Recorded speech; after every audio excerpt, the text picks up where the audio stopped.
হিসেব বলছে প্রায় 40 লক্ষের বেশি মতুয়া সিএএতে আবেদন করে ভারতের নাগরিকত্ব পেতে চেয়েছেন। আচ্ছা, সিএএতে আবেদন করেছেন কজন? 50,000-এর বেশি। আর ভারতীয় নাগরিকত্বের সার্টিফিকেট পেয়েছেন কজন? 400 জন। এই হচ্ছে হিসেব। প্রায় 40 লক্ষের বেশি মতুয়া সিএএতে আবেদন করে ভারতের নাগরিকত্ব পেতে চেয়েছেন। এবং এই জায়গা থেকে এবার দেখা যাচ্ছে বিভিন্ন রাজনৈতিক দল এতদিন এই সিএএর বিরোধিতা করে এসেছে, মতুয়াদের নাগরিকত্ব এভাবে পাওয়া যাবে না, বিজেপি ভুল বুঝাচ্ছে, এসব কথা তৃণমূল বলে এসেছে। এবার দেখা যাচ্ছে অধীর চৌধুরী মতুয়াদের সঙ্গে হাঁটছেন, কংগ্রেসের অধীর চৌধুরী। আবার আজ সুজন চক্রবর্তী মতুয়াদের পাশে দাঁড়িয়েছেন, বিজেপিকে দুষছেন।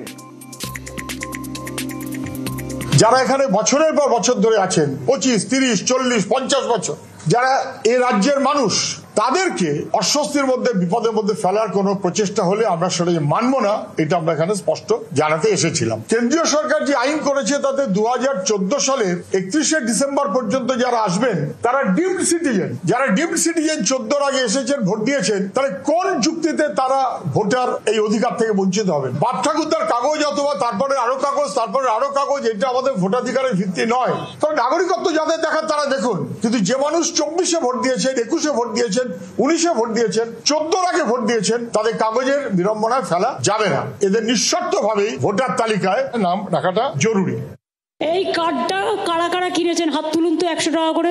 এখানে তো আপনি বাংলাদেশের নাগরিক লিখে দিচ্ছেন, আর লিখে দিচ্ছেন 2002 ম্যাপিং করছেন SIR এ, আর লিখে সার্টিফিকেটটা দিচ্ছেন 2025 সালে।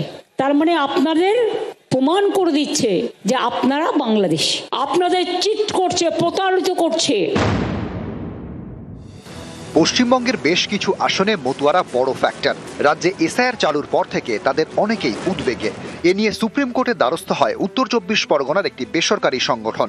তারা আর্জি জানায় দ্রুত নাগরিকত্বের বিষয়ে স্বরাষ্ট্র মন্ত্রককে সিদ্ধান্ত নিতে বলুক সুপ্রিম কোর্ট। যারা নাগরিকত্বের আবেদন করেছেন তাদের নাম আপাতত SIR পরবর্তী ভোটার তালিকায় তোলা হোক।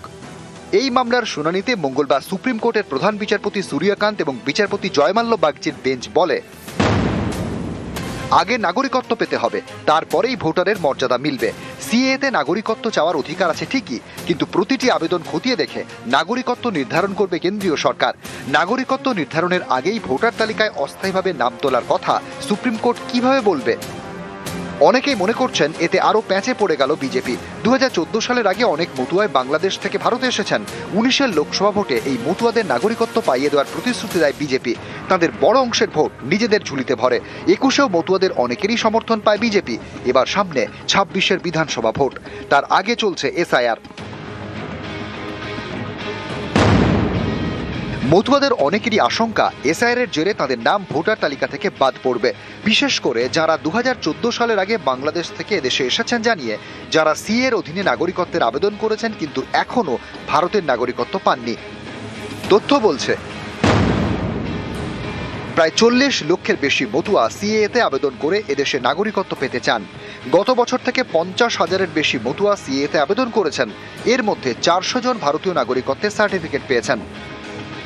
বিপুল সংখ্যার মতুয়া যারা এখনো নাগরিকত্ব পাননি তাদের মনেই আশঙ্কার মেঘ। কারণ সুপ্রিম কোর্ট জানিয়ে দিয়েছে আগে নাগরিকত্ব পেতে হবে, তারপর মিলবে ভোটারের মর্যাদা। এখন আবার যে সুপ্রিম কোর্ট যে রায়টা দিয়েছে, এতে তো আমাদের মাথায় কিছু ঢুকছে না যে আমরা কি তাহলে কোনো নাগরিকত্ব কার্ড পাবো না বা ভোটাধিকার আমাদের থাকবে না? দেশ কি করবে, আমাদের নিয়ে কি করবে, কী সিনেমিনি খেলছে আমরা তো বুঝতে পারছি না। শান্তনু ঠাকুর কয়েকদিন বলেছে যারা মতুয়া তারা কেউ বাদ যাবে না, সমস্ত মতুয়ারই ভোটাধিকার থাকবে। কিন্তু এখন আবার কি রায়? আপনাদের নাগরিকত্ব এবং ভোটার তালিকা নিয়ে আপনাদের অথই জলে ফেলে দিয়েছে এই বিজেপি। সুপ্রিম কোর্টে যে শুনানিটা যে প্রবণতায় চলছে, তাতে যদি আগে নাগরিকত্ব পরে ভোটার হয়, যারা নাগরিক হবেন না তারা তো ভোট দিতে পারবেন না। কোনো চাপই নেই, কারণ সমস্ত সনাতনী সমাজ এবং পশ্চিমবাংলার নাগরিকরা প্রত্যেকেই তৃণমূল কংগ্রেসের বিরুদ্ধে ভোট দেবে। আর তৃণমূল কংগ্রেসের বিরুদ্ধে ভোট দিলে কাকে দেবে? ভারতীয় জনতা পার্টিকে দেবে। নিউজ 18 বাংলা।